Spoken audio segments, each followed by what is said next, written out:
सभी के दिलों के धड़कन धनंजय धड़कन का आ रहा है एक फिर से सॉन्ग। जी हाँ दोस्तों, ये सॉन्ग आते ही पूरा तबाही और पूरा बवाल मचा के रख देगा। जिस सॉन्ग का नाम है मौका मिलल बा फायदा उठा ला। जी हाँ दोस्तों, ये सॉन्ग आते ही पूरा तबाही और पूरा बवाल मचा के रख देगा। जी हाँ दोस्तों, ये सॉन्ग 2022 का सबसे बड़ा धमाका और सबसे बड़ा रिकॉर्ड खड़ा करने वाला है। जी हाँ दोस्तों, मैं आप लोगों को बताना चाहता हूँ कि इस सॉन्ग को गाएं अपना स्टार दिलों के धड़कन धनंजय धड़कन और नेहा राज मिलकर। जी हाँ दोस्तों, ये सॉन्ग फिर से एक बार और तबाही मचाने वाला है। तो दोस्तों, मैं आप लोगों को बताना चाहता हूँ कि अभी तक हमारे चैनल को सब्सक्राइब नहीं किए हैं तो चैनल को सब्सक्राइब कर लें, जबकि मैं धनंजय धड़कन का कोई भी हर न्यू अपडेट डालूँ तो सबसे पहले आप तक जरूर पहुँचे।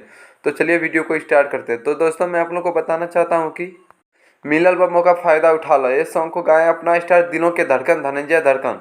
और इस सॉन्ग को लिखे हैं इमरान भाई, जो कि बहुत ही अच्छा सॉन्ग लिखते हैं। और इस सॉन्ग का म्यूजिक जो दिए हैं वो है गौरव रोशन, जो कि बहुत ही फाड़ू म्यूजिक बनाता है। तो दोस्तों, मैं आप लोगों को बताना चाहता हूँ कि यह सॉन्ग दिलों के धड़कन धनंजय धड़कन का यह सॉन्ग 27 तारीख को 9 बजे रिलीज होने वाला है सुबह डिग भोजपुरी चैनल से। जी हाँ दोस्तों, 27 तारीख को 9 बजे डिग भोजपुरी से रिलीज होने वाला है धनंजय धड़कन का यह सॉन्ग ने, जो कि यह सॉन्ग 2022 का सबसे बड़ा धमाका सॉन्ग होने वाला है। जी हाँ दोस्तों, हमारे इस वीडियो में जुड़े रहे तभी आपको पूरी जानकारी इस वीडियो में मिलेगा।